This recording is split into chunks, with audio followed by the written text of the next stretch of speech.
ಎಂದು ಅಗಳುತ್ತನು ವ್ಯರ್ಥ ಮಾಡದೆ ಬಾನಿನೆತ್ತರ ಫಲವ ಕೊಟ್ಟನು. ಅನ್ನದಾತ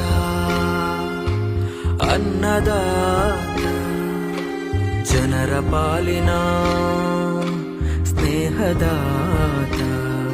ತನ್ನುಸಿರ ಬೇಯಿಸಿ ಉಸಿರು ಕೊಟ್ಟನು, ಬಿಸಿಲು ಒಳಗೆ ತನ್ನ ಜೀವ ತೆತ್ತನು. ನೀರು ಇಲ್ಲದೆ ನೆರಳು ಇಲ್ಲದೆ ಬೆಳೆಗೆ ಕಾಯುತ್ತಾ ಸೂರು ಬಿಟ್ಟನು. ಅನ್ನದಾತ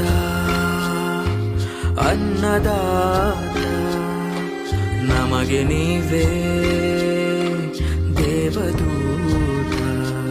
ನಿಸ್ವಾರ್ಥ ಸೇರಿ ಶ್ರಮದ ಯೋಗ